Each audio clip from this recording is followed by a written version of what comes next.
Stardate Britain, 1979. A gloomy kind of time.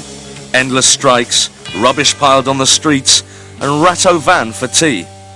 But then...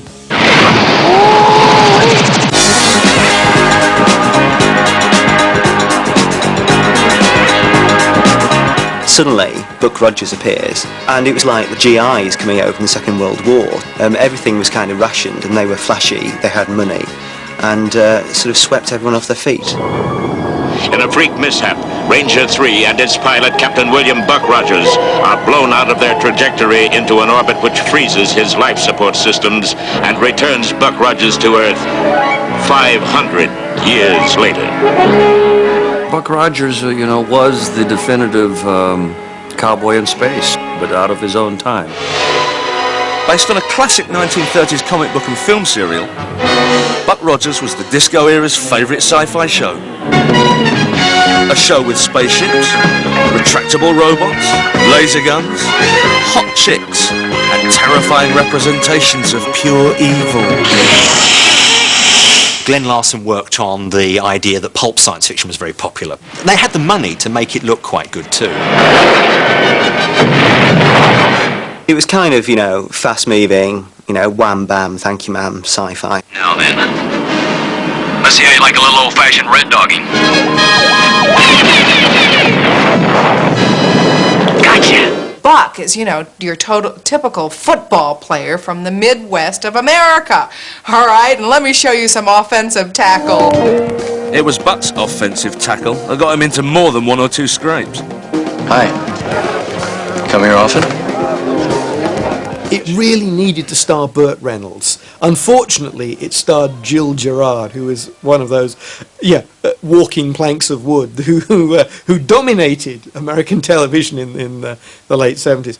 Well, it was sci-fi tits and ass, and that was just Jill Gerard, effectively. I mean, I remember a TV guide saying, he was stuffed into his white costume like a Polish sausage, and it did reveal a tremendous amount of tits and ass. Is it something I said?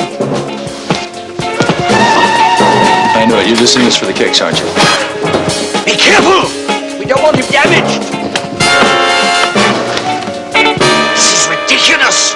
Back in 1979, America was still smack dab in the middle of disco fever. What are you doing? It's called getting down. The 25th century had a huge nostalgia for late 70s America. The sort of cocktails they drank, the sort of hairdos they had, all seem to look very much like 1979, 1980 United States. Weird, that. Buck Rogers has got less in common with Star Trek than it has with Heart to Heart. It's very much out of that lip gloss and spandex sort of style of things.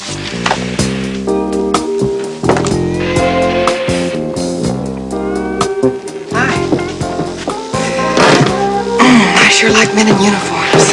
There was one very strong factor that was sort of dictating my character, and that was my spandex suits, quite honestly, because they were so tight that if you'll look at the earlier episode, you'll see that she doesn't sit down and cross her legs very often because they were that tight. Wilma had a look that was undeniably tuned in to adolescent needs. Think there's any way we could get together? When do you get off duty? I'm talking to all three of you, She likes you.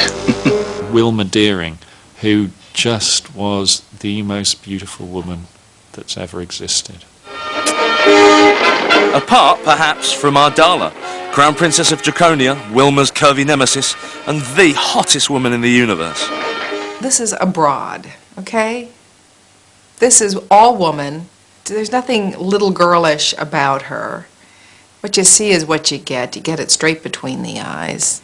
Well, hello, Captain Rogers.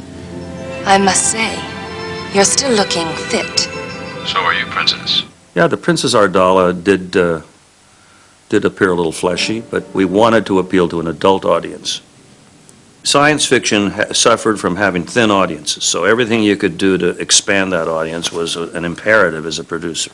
I think definitely Buck Rogers was made for the entire family, and I think they succeeded in grabbing that. So, it was the evil space vixen for Dad, vacuum-packed Wilma for their sons, and some Polish sausage for Mum. But who in the rings of Uranus was this little gobshite for? Take me. I'm yours. Of course, every kid in the world, once they took one look at Tweaky, loved, you know, Gil calls it the ultimate phallic symbol, and he was. We wondered about that helmet. I feel funny. Tweaky, the most annoying robot that was ever created for any science fiction project for film or television. Who, me? Completely irritating. You know, of all the science fiction TV robots, possibly the most annoying. But that is a kind of attraction to watch the show, because it's how on earth did they end up with that kind of creature? Kid can't take a joke. If you're a sci-fi fan, you are embarrassed to say that you liked Buck Rogers simply because it was so bad and it was so cheesy and so kitsch, but everybody watched it. It's a guilty pleasure.